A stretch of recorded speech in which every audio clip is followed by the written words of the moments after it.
We're going to get started here. This is our staff meeting of the Hamilton County Commissioners. It's April 8th, 2025. We've got a couple things on our agenda, but before we get started, we are going to do introductions on the dais. Christy Reschel, Assistant Clerk. Leslie Hervey, Clerk to the Board. Stephanie Summerall Dumas, Commissioner. Jeff Aludo, County Administrator. Ann Schooley, Assistant Prosecuting Attorney.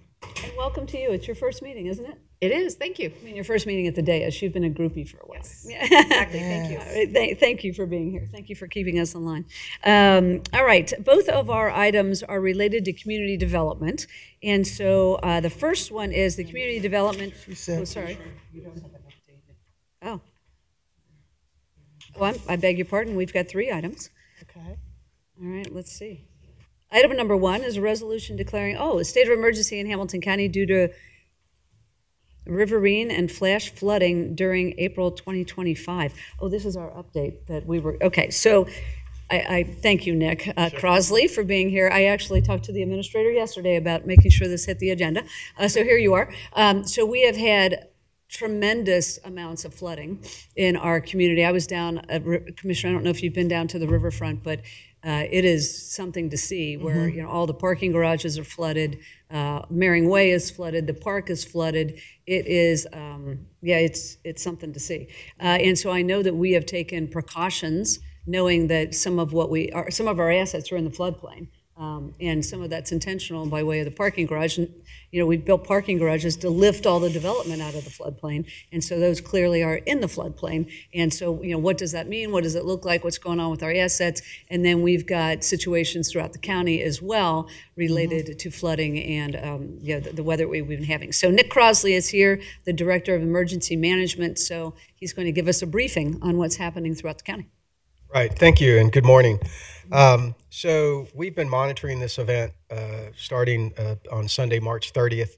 We basically had back-to-back rounds of severe weather, high wind events, severe thunderstorms, tornado warnings, and then we moved into the flooding, which with all of the rain preceding this event, it meant the ground was already saturated, water levels were already high, and then we had the extreme rainfall. So we received in Hamilton County depending on where you're at, between 5 and 7.5 inches of rain, which then caused extreme soil saturation as well as flood warnings to be issued basically almost encircling Hamilton County from the Little Miami to the Great Miami and, of course, along the Ohio River, which basically put flood warnings on 3 sides of Hamilton County. And this led to, basically we were monitoring 2 events. One was that didn't really make the news was the Mill Creek, the West Fork of the Mill Creek was going to overtop. They have a spillway in Winton Woods Park that was going to overtop. Yeah. And based on their estimates of how they were going to mitigate the system, we were concerned about flooding the village of Lockland, their water treatment plant, as well as some apartments, which would have affected hundreds of residents. So once I realized that, I had a coordination phone call with the administrator and myself and the woman in charge of the Corps office down in Louisville, and reiterated in the way that I do the effects of their plan and asking them for reconsideration of their plan and an expansion of their creativity when it came to releasing the pressure on the spillway. I'm just using nice words. So we had a good conversation with them. They were phenomenal partners. They heard us when we talked to them, and they came up with a plan that then mitigated and spread out the release of the water so that it would not flood the village of Lockland. And at the end of the day, the park had a little bit of flooding along the banks of the lake, but there were no serious impacts. So we were very thankful to the Corps of Engineers. They really, really stepped up, and as did we were working with Great Parks. They have a phenomenal plan. They basically cancel all camping reservations. They make everybody leave the park so they don't have to worry about them. And then they monitor their property. And then we coordinated with all the impacted Springfield Township, Village of Lockland, downstream the city of Cincinnati, and several other communities to make sure everybody was aware. Because based on their modeling, if it had been an extreme event, it could have had widespread impacts. So the Corps was phenomenal. So we were mitigating that. At the same time, we were monitoring the flood water and messaging about that as well. So what happened with the rivers? So on Monday, March 30th at 6:30, the Ohio River was at 29.9 feet. By Monday, April 7th at 5 p.m., it was at 60.8 feet. So it came up. It's almost the only event we get where we have time to prepare. The Great Miami River went from, on the 30th, 2.9 feet to 23.2 feet, which is moderate flood stage. So you've got action, and then you've got moderate, and then you've got major. Both of these were at the high ends of moderate. And then the Little Miami, which affects the east side, Lunken Airport, things like that, it went from 8.5 feet. It doubled in size to almost 16 feet in water, which did flood parts of Lunken. We ended up got the engineer to loan them a pump, and then they borrowed a couple of other pumps to get their land cleared out so they could still operate. And then, of course, we don't have any gauges, but we knew the Whitewater was flooding as well. So it had quite the impact that we were monitoring. And then, so as it played out, when the water's coming, all you can do is watch and wait. We did reach out. We started putting out situation reports starting Friday, which are on our website, hcready.org. We do make our situation reports public. So all 4 are on there. We started issuing those on Friday. You got them in your email through yesterday, and we'll put out another one today. We were monitoring road closures, coordinating with all the entities that were closing roads so that we could support their advertising of the closure. The biggest issue around road closures was residents and travelers driving around the barriers. So we had multiple rescues of people who ignored the road closure signs. I can't say enough. It's a phrase that's been around longer than I've been alive. Turn around, don't drown. If residents see a road closed sign, please don't drive around the sign. We can't. We've had multiple rescues of people who drove around it. And of course now, don't forget, now we're headed into freezing weather to round it all out. During the event, so again, a lot of our pre-preparation came into play. We have a robust public information system, as you know. We have a robust mass care program. We did end up opening a shelter in coordination with the city of Cincinnati. So the way that we do sheltering is we manage the coordination and the assets that we have. So we opened one shelter based on need at the former Oakley Recreation Center right there in Hyde Park Plaza. We had 3 as of last night, 3 residents seeking shelter. Most of the areas that flood, the residents are aware that they flood, so they, for the most part, have plans about how to prepare and where to go. Although I will give credit to the city of Cincinnati, they did go door to door down in the California neighborhood and found out that some of those residents were not aware that they're flooding. With all the media coverage, everything else, automatic alerts, some people were still not aware, so they sort of double down and go door to door. So fast forward, we've had the shelter open for a few days now. We'll be evaluating that today, keeping it open depending on what the 3 residents in there now end up doing. We've also provided some supplies to a few other organizations that have asked for supplies. They've had to move some people around. So very successful in that. Moving forward, we'll continue. Now we're heading toward the recovery phase. So we are starting our messaging tomorrow, a little bit today, but tomorrow on how to clean up after a flood. We've coordinated, the city of Cincinnati is coordinating guidance from their department that collects the trash and refuge on what to do if you need to put stuff out at the curb. And then we've coordinated with Rumpke, with their media department, on how Rumpke wants us to message. If you're in most of the rest of the county is a Rumpke customer, almost. So they are putting out messaging, and we're helping amplify that message, how people can safely dispose, and work with Hamilton County Public Health as a lead on that as well, because we're also working with Hamilton County Public Health on messaging to businesses. So they have an extra step to go through to reopen their businesses. So we'll continue to monitor the areas as the flood recedes. We've coordinated with the Hamilton County Sheriff and their drone team to get footage. We've coordinated with Hamilton County USAR and their drone team to get footage of the flooding. We want to see both what's impacted and where did 60 feet go. So again, that just goes to future planning so that we can use that information. The coordination amongst all the public works departments and the county engineer has been phenomenal on road closures. That communication has been key so that they all understand it's not just where the flooding is, but it's the roads that lead into it and where they need to put road closures so that people don't go down there and get stuck. That happens a lot over off of Kellogg. That's also a lot of the areas where people drive around the barriers. So we will continue to assist them. We're also messaging about damage assessments. That's the responsibility of the local communities. And then if they need help we partner with Hamilton County Planning and Development as well as the county engineer to provide assistance to evaluate both damage to private property as well as public property. This is quite a large event in Ohio, and so we don't know yet. The assessments are due by April 25th. We'll see if we get to the level of a presidential declaration statewide. But then if we don't get to the level of presidential, if we get to that same federal level, but in Hamilton County, we can request a state public assistance grant, or if we get to the level of individual assistance, would open up a small amount of individual funds to help individual homeowners. On that front, as you know, we have established a Hamilton County COAD, Community Organizations Active in Disasters. So anticipating individual assistance declarations are very hard to get just because of the criteria and the way that our flooding impacts our properties.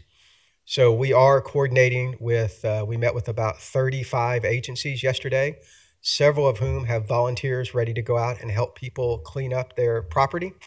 And so we're working on a system so residents can request directly to those nonprofits to ask for help if they need help mucking out. And then we've also coordinated with the Red Cross. We had several dozen muck out kits. They have these pre-made muck out kits delivered to our warehouse last night so that we can set up distribution points in flood impacted areas if individuals need, homeowners need muck out kits for their properties. So we'll be working on that plan today on where we want to distribute those. Again, we'll start out the public information campaign. And then I just want to remind people, hcready.org, we have information on there. We also have that page connected to the county's homepage. If they go to hamiltoncounty.ohio.gov, information is on there as how to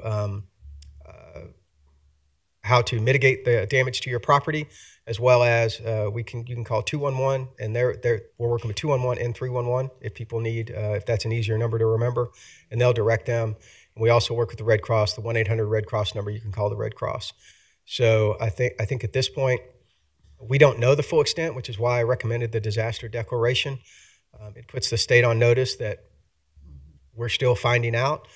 We did receive, at the same level of flooding in 2018, we did receive a presidential declaration in 2018. So that is why we're moving forward with that. And also the biggest reason is we don't know, but we know we had serious impacts. We're just waiting to see what those impacts are. Very good. Thank you. Big thank you to you, Nick, and to your team. We all received the updates that you provided. They were constant. They were predictable. They were very helpful. So thank you. I know you guys have been very busy. Yeah. You're always busy during these kinds of events. So it's great to get those updates. A couple quick questions, and we will pass that resolution then as we go. But when people are impacted, and I was going to ask you, you mentioned the community of California. From what you have seen so far, what communities have been the most impacted? And then do you have any sense of how many residential properties or commercial properties have been impacted? So we do. We're generally going with the historical communities. So starting on the east side, sometimes you have that small community in Newtown that's right on the Little Miami. I don't think it went up into their homes, but to get there, we can't get there because the road was still over top. I'm waiting to hear if that road is open. We're working with Anderson Fire to go out and evaluate Newtown and Anderson Township. We'll see impacts along the river in California East End. So all along Riverside Drive. Both private businesses as well as, I know it came up, if you're familiar with the LeBlanc Community Center, the water came up into their parking lot. So that gives you an idea. It did not overtop Riverside, which is good because we have seen it overtop Riverside before. But you know, the church there that has the marker on the back of the brick back there on Riverside. So as that water goes down, Cincinnati will go in all along Riverside Drive and give us those numbers and start doing that damage assessment. And then I was just talking to James. We're talking to the west side. I know I was actually just talking to somebody a few minutes ago. There's several businesses that are on the other side of the tracks. If you're familiar where Anderson Ferry is, and then keep going down on those side of the tracks, there's lots of flooding back in there. But those are mainly, I think, businesses and some parks. So we'll be working with them on their damage assessment, and then going up. We did go out yesterday. There's a small mobile home community in Whitewater Township on the Whitewater River. But that did not flood the mobile homes. We wanted to go check to see if it flooded the mobile homes, and it did not. And so we're just waiting on those assessments.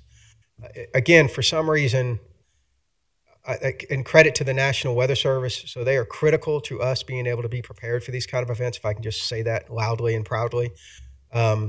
We were able to do a lot of initial reach out to our residents. We were able to pre-deploy assets, get staff on standby, and they gave us that in-depth knowledge to understand where the water was going to go. We have historical inundation maps, which we'll be updating with our drone footage that we get now. I know that because we have the coordination, we learned from 2018, and the coordination was really, it was good then, but it was even better now. And so we were able to hopefully mitigate some of these impacts. I know that, for example, Eric Beck will be checking all of the county roads that he's responsible for. Plus, we coordinate with him to talk to the local communities to understand, because that's going to be an interesting estimate in today's times on road damage and what it might take to repair any roads impacted. So long story short, we're still waiting, but we anticipate the usual areas being affected by this flooding. So maybe a few hundred. Mm-hmm. So we'll just have to wait and see what that number turns out to be. And for those residents, when you think about the water from the Ohio River, what are the dangers, or what are as people, as the water receives from their property, from their home, is there anything that they should be cognizant of as they do this cleanup or just kind of move around their property? The biggest thing is mold, and starting to air out and get the fans set up as soon as possible. It's going to be a little cold, but still, and again, a lot of, so since we've had floods where obviously, I mean, last year Mount Lookout Square had that flash flood right down Mount Lookout Square, right? Mm-hmm. So there you get people, they're not used to this, right? And so that's why we're predisposed. The muck out kits have disinfectant, they have gloves, they have brooms, things like that can be put together.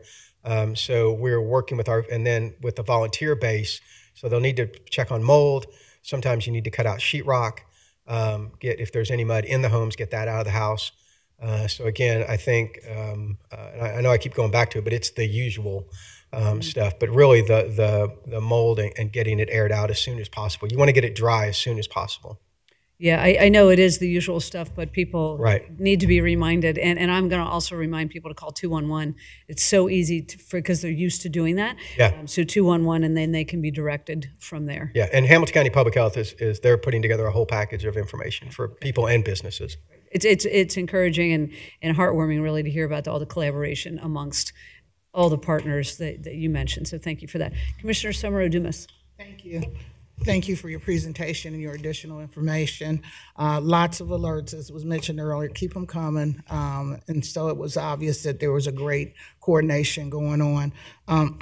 I received a report, I don't know if you got it, Commissioner Driehaus, as it relates to complaints that came into MSD, and there were like 147, but only maybe 12 qualified for something for them to do about. So I have a feeling that we may have some comments on Thursday. But also, when I went past Winton Woods, that little booth where you go in and get your ticket, it was halfway up. So, but the other question is, I read some information about sewage down at the edge of the river down by the stadium. So is there actively a group that's going to try to go down there and get rid of some of that sewage that came up? Yeah, the city of Cincinnati has they have a plan. They do it every day because they're going to have to clear off Kellogg, Riverside Drive. So they'll start implementing their plan as soon as they can start clearing out places that goes back into the river. They'll start. But I heard they just planted a bunch of tulips. So those are probably, I mean, maybe those, I don't know how robust tulips are. I don't grow tulips, but yeah, so and again, this is not something that the city is unused to. I will say that I haven't heard today's update from the stadiums, but maybe not as bad impact. Everybody closed their floodgates. I feel like earlier this time, they closed the Mill Creek's floodgate really early to mitigate stuff. So hopefully we've mitigated a lot of this, Right. But the thing about Smale Riverfront Park and all that area, it's made to flood. I mean, that's what it does. And that's to save all the other infrastructure. And that's just smart development. And so we looked at a drone video yesterday. We had it fly over the stadiums, and it was all the way up to the almost the first ramp to the the Musician Walk of Fame. It was all the way up to that ramp, but I didn't see it up the ramp. So that's how close it is to the stadium. So all of that is the city has a plan for that. They're used to it. The restaurant down there, you know, I'm talking about. Holy Grail? Taste of Belgium? Oh, the famous one, Montgomery Inn. Montgomery Inn. What's called? Montgomery Inn. Somebody joked me. What? It is. Yeah, yeah, So it is called a boat. Somebody joked to me, this is where it's at. And he goes, well, it is called a boathouse. yeah. Well, they still seem to get aggravated every time they flood, right? So Yeah. Well, the players' parking lot was extremely high. I Right. don't know if you saw the picture of that. So, okay. That's all What I did you had. say? The players' parking lot at the. Oh, I see. yeah, Core. they got, well, obviously they got all their cars out of there. So, Sure. but it was still, and again, I can't reiterate enough, turn around, don't drown. The rescues have been over a dozen countywide. And at least I think 8 to 10 in the city alone. Kellogg, and again, especially people who've lived here any amount of time, Kellogg, Riverside, East End, it's Tuesday. I mean, and between the engineer, Anderson Township, and the city of Cincinnati, they have a program, but they started, the effects of 2018 is they just started going farther up Salem, farther up some of these other streets to tell people to turn around and not go down there unless you're a local traveler. And then we had to make sure we put up signs, especially at night, because this all started sort of after the FC Cincinnati game, trying to get people not to go down Delta, because they ended up closing from Delta almost all the way to 275, except for local traffic, just because of the flooding. That's all. All right. Yeah, very good. Well, thank you. It's a lot. So thank you for the update. We appreciate it. And it is countywide. I mean, you know, I think I tend to focus on what's going on with the Ohio River, but there are all the tributaries that are impacted as well. So it sounds like there was a lot of preventive measures taken so that we didn't have super negative impacts, particularly on the Mill Creek and some of the other tributaries. So thank you for that. All right. So our next step here is to pass this resolution. So I'm going to make a motion that we pass a resolution declaring the state of emergency in Hamilton County. Second. Commissioner Dreehouse, Yes, Commissioner Summer Dumas. Yes. thank you. Thank you. And as a reminder, that's renewed every 7 days. Okay. So I'll be in touch with Yep, let us know what you need. Yeah. Okay, thank you, Nick. Appreciate it. Thank your team for us, will you? All right, now we're going to get to the community development. First, we've got the annual action plan for 2025, and then we've got the home recommendations. So we're going to go with the action plan first. So Katie Valley from Community Development, Senior Program Manager, is here to talk about the plan. Welcome. Thank you. Good. Oh, I'm sorry to interrupt you.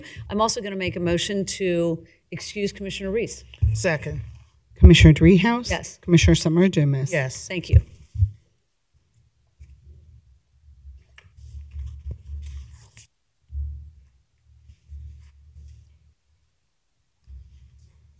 All right. Thank you again for your time today. Again, my name is Katie Valley. I'm a Senior Program Manager with the Community Development Division. And today I am presenting an overview of our annual action plan for program year 2025. You may recall recent presentations and public hearings regarding our consolidated plan. HUD requires us to complete a consolidated plan every 5 years to outline our funding priorities. This document outlines housing, community development, and economic development needs and priorities that will be addressed with annually allocated funds. Hamilton County's 5-year consolidated plan is currently being drafted for 2025 through 2029. The Community Development Division and the Community Planning Division have been working diligently to draft a consolidated plan that serves as a strategic guide for the next 5 years. Relatedly, every year the consolidated plan is carried out through annual action plans, which provide a concise summary of the actions, activities, and the specific resources that will be used each year to address the priority needs and specific goals outlined in our consolidated plan. And as part of developing our 2025 through 2029 consolidated plan, we are now drafting our first annual action plan for that 5-year period. Before diving into an overview of the annual action plan, I'd like to share a brief refresher on the different elements of our consolidated plan. From a citizen engagement standpoint, our team has conducted thorough outreach to gain citizen input and feedback, including online and paper surveys, a public comment period, public hearings, and broad outreach. To inform an analysis of impediments to fair housing, we've also engaged a consultant to draft an assessment of fair housing throughout the county. In collaboration with partners like LISC and Grow America, we've drafted a needs assessment to help identify opportunities to focus our efforts, as well as a housing market analysis to inform affordable housing initiatives. And finally, our 2025 Annual Action Plan outlines the initial activities and programs that our division will undertake with participating local governments and other community stakeholders to ensure that our annual funding allocations from HUD meet the needs of our communities. Both the Consolidated Plan and the Annual Action Plan are due to HUD by May 17th, which is 45 days prior to the start of our programmatic year, July 1st. As part of our citizen engagement for the Consolidated Plan, as I mentioned, we distributed an online and paper survey between August and October of last year. We held a public comment period to receive feedback on the Consolidated Plan, and during this time frame, we also held 2 public hearings in November and January. Overall, our survey received more than double the responses compared to the previous Consolidated Plan outreach efforts, and these community responses emphasized that our recent funding priorities are aligned with community priorities. This input is informing our programming moving forward with an emphasis on activities like affordable housing, homeowner repair, and Main Street facade improvements, which are more specifically outlined in our Annual Action Plan. So turning toward an overview of the Annual Action Plan itself, our division is responsible for administering the county's annual allocations from the HUD Community Planning and Development Office formula grant programs, which typically totals around $5 million per year. These formula grant programs include the Community Development Block Grant, known as CDBG, Home Investment Partnerships Program, known as HOME, and Emergency Solutions Grant Program, known as ESG. These grants develop and support strong communities by providing decent and affordable housing, creating suitable living environments, addressing homelessness needs and services, and expanding economic opportunities for people of low to moderate income. Our division administers HUD funds to 43 participating local governments throughout Hamilton County, with activities ranging from jurisdiction-specific projects to countywide programs. Before going further into the process about the Annual Action Plan, I want to give a quick overview of our 3 main funding sources. The majority of CDBG funds support low to moderate income persons with eligible uses such as acquisition, demolition, improvements to public facilities like parks and senior centers, improvements to public infrastructure such as water and sewer facilities, streets and sidewalks, public services by nonprofits, and economic development activities such as job creation and retention. HOME is the largest federal block grant to state and local governments designed exclusively to create affordable housing for low-income households. And this can be used for costs such as acquisition, demolition, rehab and new construction, soft costs, pre-development costs, and developer fees.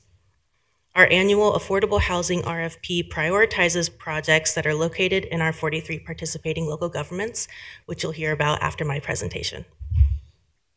The ESG program is designed to assist people after experiencing a housing crisis and/or homelessness.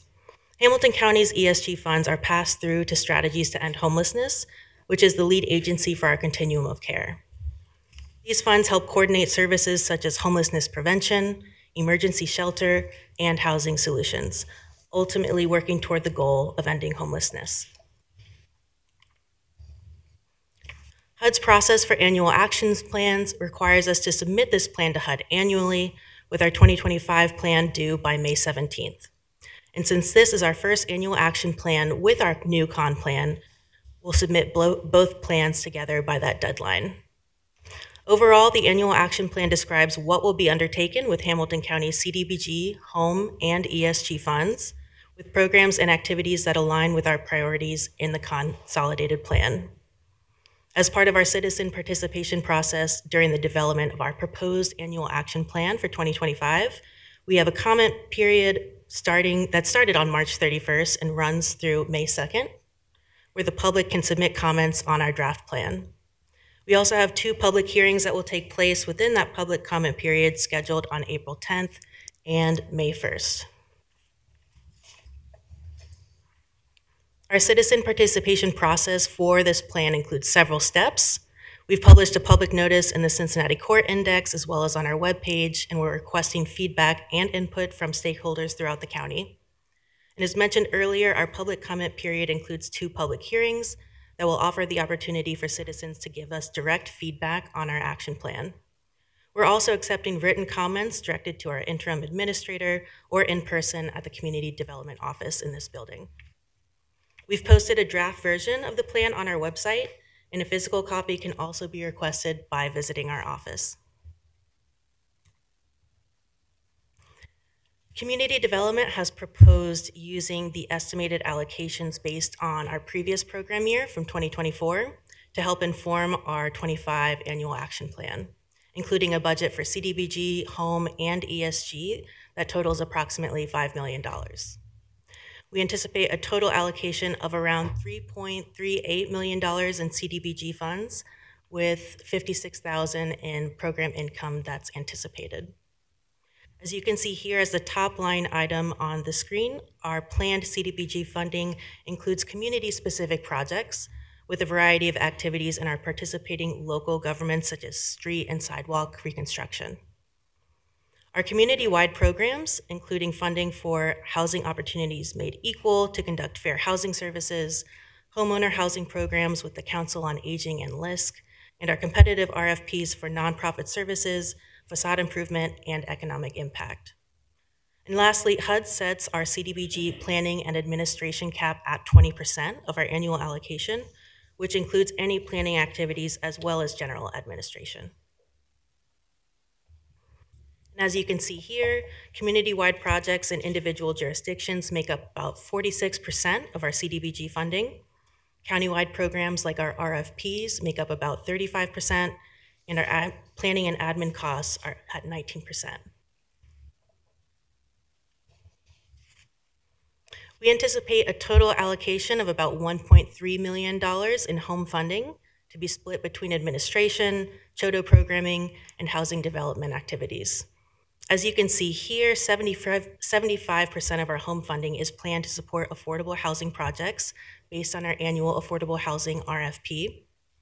HUD does require that we set aside a minimum of 15% of our annual home allocation for community housing development organizations, known as CHODOs. A CHODO is a nonprofit, community-based organization that has staff with the capacity to develop affordable housing for the community it serves. To qualify for designation as a CHODO, an organization must meet certain requirements related to their legal status, organizational structure, capacity, and experience. And lastly, HUD sets the home administration cap at 10% of the annual allocation, which you can see here in our proposed budget. We anticipate a total allocation of around $300,000 in ESG funding to be split between rapid rehousing and homelessness prevention and administration. The ESG program is administered by Hamilton County's Continuum of Care, which is currently operated by Strategies to End Homelessness. And finally, HUD sets the ESG administration cap at 7.5% of the annual allocation, which is reflected here in our budget. In terms of timing and next steps, our annual action plan public comment period is active through May 2nd. Written comments for our annual action plan can be submitted via email to Steve Johns or in person at the Community Development Office as listed here. We also have our 2 upcoming public hearings scheduled for April 10th and May 1st. We're aiming to submit a final annual action plan for board approval in early May so that we can submit the plan to HUD by their mid-May deadline. However, I do want to note that while we're aiming to abide by this timeline, HUD has provided guidance that we'll have 60 days to submit our plans, both the consolidated and the annual action plan, once allocations are announced, which has not yet occurred. At this point in time, no action is required by the board. However, after any public comments have been considered and respectively incorporated into our annual action plan, we do plan to present a final version of this for the board's approval, as I mentioned, in early May. And as a reminder, written comments on our annual action plan can be submitted via email to Steve Johns, as listed here, or delivered in person to our office at the address listed. Thank you again for your time. Happy to answer any questions. Well, thank you. That was a very thorough report. Thank you for walking us step by step. I only had a couple questions, but as you moved through the presentation, you answered my questions, so I appreciate that. One question I still have, though, is you mentioned, and I appreciate the work you're doing to get community participation. I think we all value residents having the opportunity to participate in decisions that are being made by ourselves or the departments throughout the county. You said that you had doubled the number of responses this year, but what is the number of responses that you generally get? So that was referencing the outreach for our survey on the consolidated plan. I believe for the previous consolidated plan, the previous 5-year period, it was around 300. This year, it was a little over 600. Okay, so doing something right there. Yeah, Appreciate that. a lot of hard work on behalf of the colleagues behind me. Yeah, appreciate that. It's super important. The other piece, I had a more technical question. When you look at the cost of administration for all three sectors of the grants, is that the administration of the county? Is it internal, or is that administration by those who receive the dollars and have some administrative costs? For both CDBG and home, it is internal. It's our management of the funding. For ESG, strategies receives that administrative funding. With CDBG specifically, if there are any administrative or planning related activities, that does figure into the cap. So there is an effort to try and focus our CDBG projects on programming so that we can wisely use our limited admin funds. All right, so to be clear, the admin piece is internal, and so when organizations apply, their admin to get those dollars out is a different fund for them. The CDBG dollars they get from us are programming dollars. Yes, typically we try and allocate funding toward programmatic focuses. Okay, gotcha. Thank you.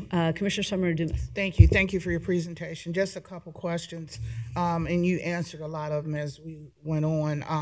I was concerned that the surveys and that the public hearing, there would not be any more. So I was really happy to see that you're going to continue on before we approve it. So that's great to hear. I also was wondering, as it relates to administrative cost, I know there's a cap when you put in, but you don't have to do the cap. I mean, if they say you can go to 20, you can go to 10 or 15. And I would like to see us go a little lower on the cap, because on the administrative cap, because that allows more money to go directly to the people. Now, strategies looks fine. I think it was 7.5. Yes. That's minimal. But if we could look at trying to reduce the cap, I think we can and we should. And the other thing I wanted to speak about is it's $5 million that we're applying for. Considering the major change in the federal government, had we thought about having maybe an alternative plan in case they say we can only have 2.5 million, that there's been a development of a plan. Hopefully we'll get all 5. But has there been any thought or any talk about if we end up getting less, how we would funnel the money? I think those conversations are definitely part of our process. We're still waiting to receive any sort of formal communications from HUD about any changes at all. So typically that occurs as early as February, as late as May. And hopefully we get that full 5 million. But I think as far as alternatives, those conversations will be had to make sure that we're as prepared as possible. Okay, very good. Sounds good. Thank you. That's all I have. Okay, great. Thank you. Thanks again for the presentation. Thank you. Okay, the next item is the Community Development Home Recommendations. So Tanya Hill is here from the Community Development. She's the program manager. Welcome. Good morning, Commissioners.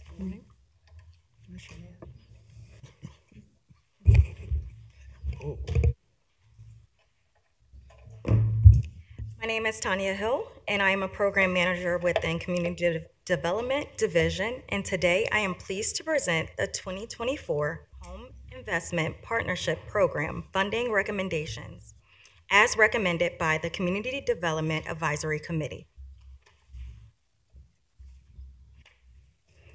Home Investment Partnership Program is the largest federal block grant to state and local governments designed exclusively to create affordable housing for low-income households. Home funds are used for a wide variety of activities, including constructing, acquiring, and rehabilitating housing for rent or homeownership, providing direct rental assistance, and providing direct assistance to home buyers. Hamilton County's total 2024 home fund allocation is $1.3 million. Again, as you heard earlier, HUD requires 15% be set aside for projects performed by community housing development organizations, also known as CHODOs, and also up to 10% can be used for administration. Hamilton County received approximately $1.3 million in home funding, which was programmed via our annual action plan as approved by the board May of 2024. As part of the county's allocation plan, the board authorized a little over $1.3 million to provide for CHODO projects set aside and general entitlement. CD staff added an additional $1 million of unawarded funds from program year 2023 to this amount for a grand total of approximately $2.2 million to award in this funding round. The Community Development Division issued one competitive RFP for these funds.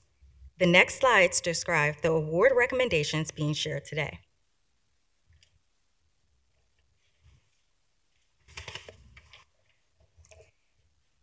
CDAC's funding recommendations can be visualized via this chart, with 52% of funding supporting the Hamilton County redevelopment or rehab projects totaling $1,150,000. 34% of funding going towards special housing needs projects within the city of Cincinnati totaling $750,000. As a reminder, such projects must have a significant financial contribution from the city of Cincinnati as well. And 14% of funding supporting Hamilton County new development projects, which totaled $300,000. In summary, this RFP has $2.2 million in available funding, with a total request amount of $3.7 million, which equates to approximately nearly 2 times the available funding.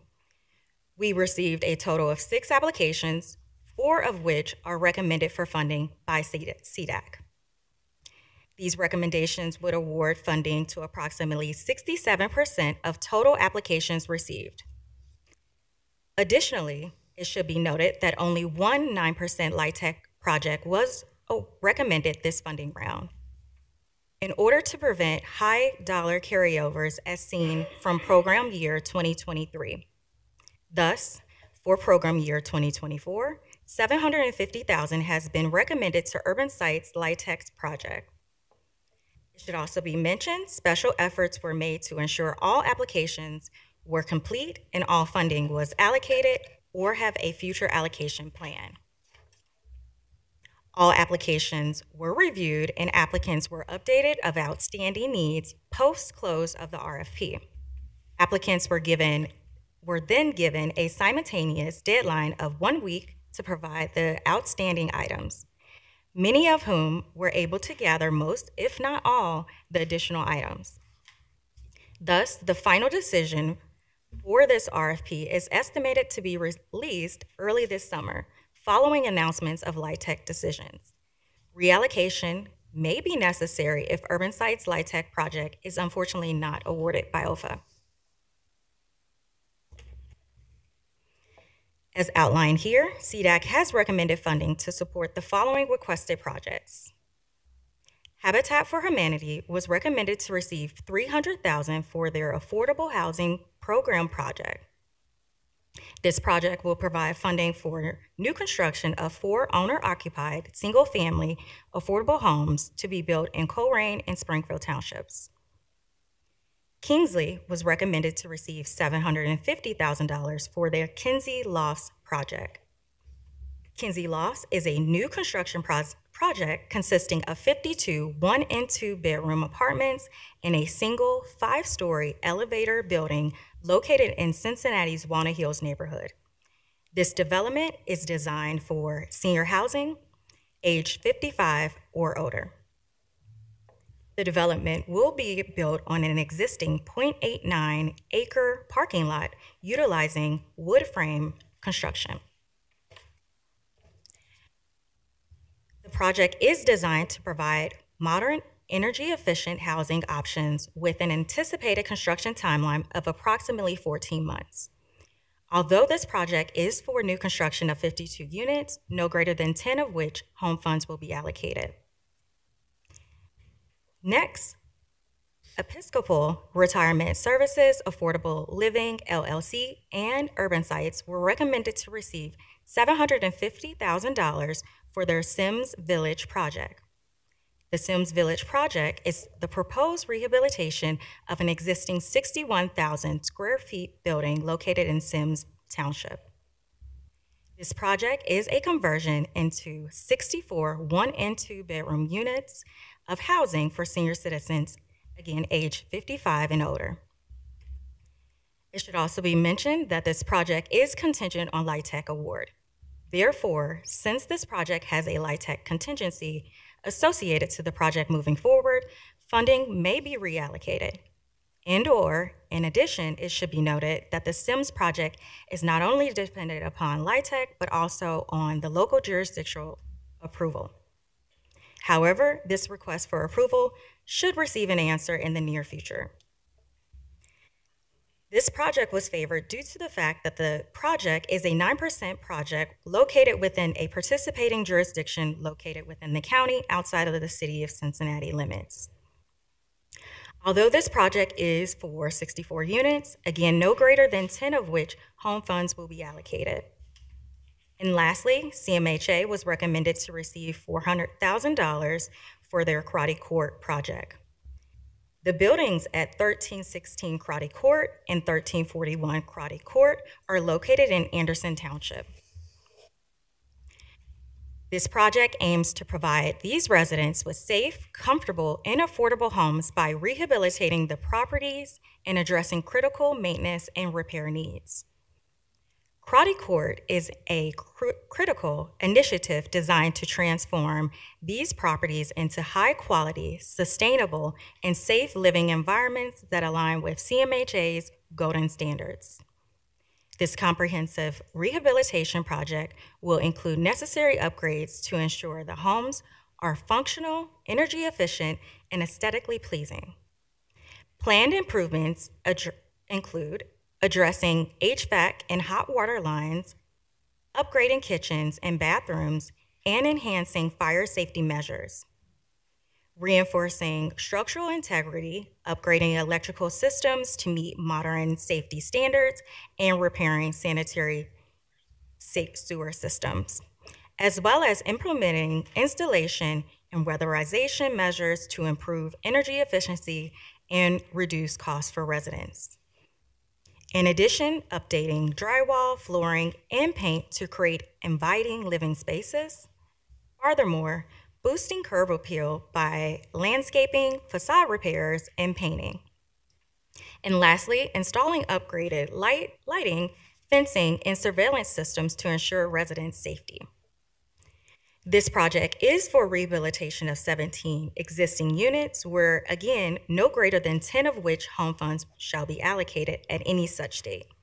Thus, again, if Sims Village project does not receive the 9% LIHTC award, we would like to designate $250,000 additional funds of Sims Village's conditional award to make the CMHA non-LIHTC contingent project whole.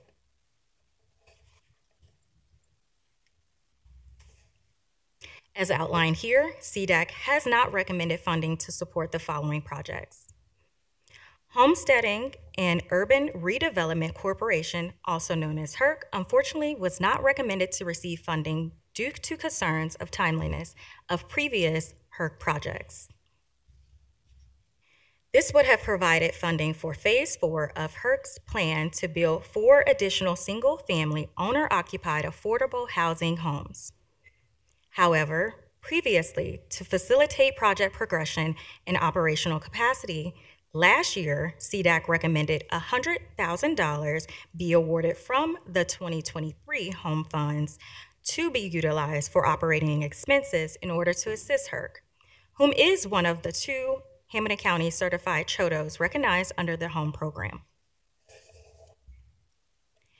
Therefore, this funding round, CDAC recommended that HERC complete additional stages of previously awarded home projects, 2021 and 2022, before consideration for additional awards, whereas the 2022 contract was just executed last week. It should also be mentioned Phase 1 was completed in 2023, while Phase 2 is currently under construction. Each phase has utilized home funds for new construction. Furthermore, Kingsley's The Hurt project, unfortunately, was not recommended to receive funding this funding round due to limitations of funding availability. Our goal within Hamilton County Community Development was to not only diversify the project type, but also the recipients as well. Thus, the development team within Kingsley was directly contacted and placed priority to their Kinsey Loft project over their The Hurt project. In addition, it should be mentioned, the HERC project would have been a second 9% LIHTC project in comparison to their 4% Kinsey Lofts LIHTC project, which has already received the 4% award. The development will convert the structure into a residential property featuring 71 modern apartments, consisting of a mix of studio and 1-bedroom units for senior citizens aged 55 or older. The scope of work will include interior demolition, upgrades to meet current building codes, installation of energy-efficient mechanical systems, and the addition of high-quality finishes. The redevelopment will also include community amenities such as a fitness center and a community room, creating a vibrant living space. This project, thus, is an acquisition and rehabilitation project located within the city of Cincinnati. At this time, no legislative actions is necessary by the board. However, contracts with each awarded agency will require board action once terms are accepted. Thank you again for your time. I am happy to answer any questions about program year 2024 home recommendations. Thank you. Again, very thorough report. Really appreciate that. I was clicking through questions as you were going. A few remain, though. I've got a question about process. So if a project is awarded funding, as evidently happened in 2023, and that funding went unused, then it gets reallocated in a future round of funding. That's how it works? And so the amount of funding that we are seeing in this round is higher than the straight out home funds because we had some rollover funds from 2023. Is that correct? It's not the funding from a awarded, agency. It's actually funding that was set aside for LIHTC projects that did not receive the 9% LIHTC award. So that $1 million of a carryover was not funds that were not allocated. Typically, we do try, as you kind of heard with HERC, we do try to work with awardees in order to ensure that we do help them through the process of receiving the fundings. Right. So maybe let me rephrase to make sure I'm clear. So there was a project recommended by CDAC and this board to go forward in a previous round that didn't get the LIHTC funding, so the project didn't move forward. Right? And so then that money that we allocated as a partial part of that stack, including LIHTC that didn't happen, went then into this round because that project just didn't move forward. And then I'm asking that because it's the same scenario from what you've said with the Sims Township project, where they're also applying for LIHTC, and if they don't get it, then that money will be available for other projects. Is that correct analysis of this? Yes, this funding round, we have a reallocation plan, unlike previous rounds. Okay, right. So to be clear, that plan is to give CMHA The additional funding. additional dollars. Yes, since we are short of. Gotcha. Yeah. Yeah, okay. When do we find out about LIHTC? May. Okay, so the turnaround, do you anticipate the turnaround being quicker because you've got this? Okay, yeah, because the timing here I think is really important because these funds are they're very popular, and there's a lot of need out there, and we are desperately trying to create more housing and renovate housing. And so that the timing, I think, becomes really important then as you think about a project that may or may not get LIHTC, and if they don't, how do you more quickly allocate those dollars to these housing projects? And it sounds like you've now got a plan, unlike in previous years when it was like, oh, we're just going to roll that into a future round of home funding. Yes. So this funding round, special efforts, I have an underwriting background, so special efforts were placed to make sure that all applicants, as far as the objective scoring, completed and supplied the supporting documentation to increase their scores. So many of, if not all, of our applications were very thorough.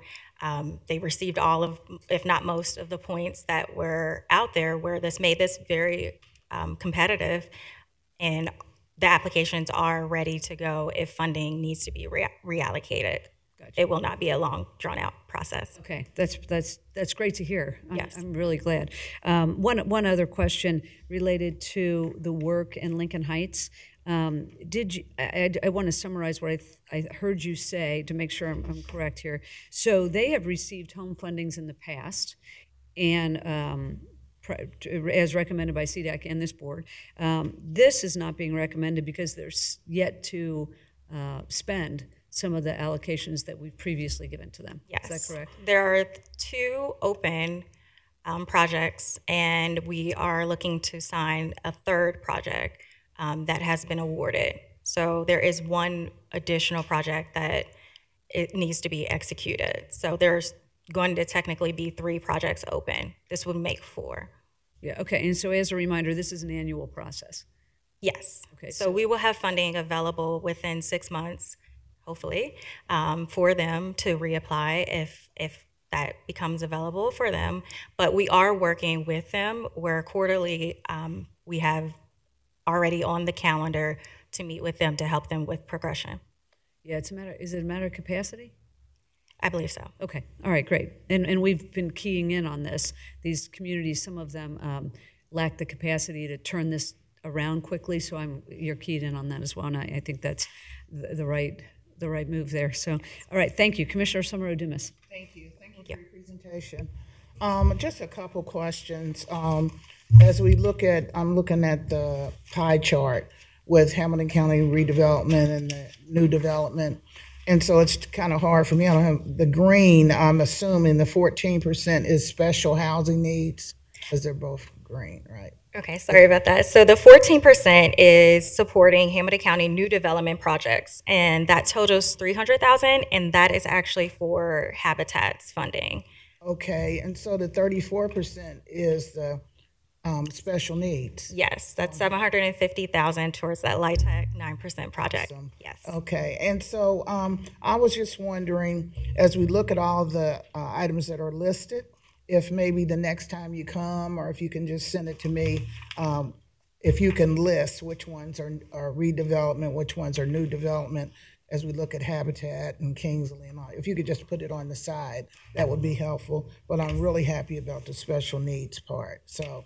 And then as we talk about extending the funding to help different entities, I think as a board we need to look at how often do we continue to extend, because I know last year we had a $1 million assessment that was not able to be used in Lincoln Heights, and so we extended it to the next year.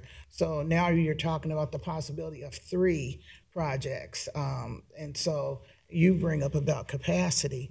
And so I know we give them technical assistance, But that's just something we have to look at, not just for Lincoln Heights, but in general. So Yes. thank you so much for your presentation. Thank you. Thank you very much. Really appreciate it. Thank you. All right, Commissioner, that is the end of our agenda. If there's nothing further, I'm going to make a motion to adjourn. Second, Commissioner Dreehouse? Yes, Commissioner Summer Dumas? yes. thank you.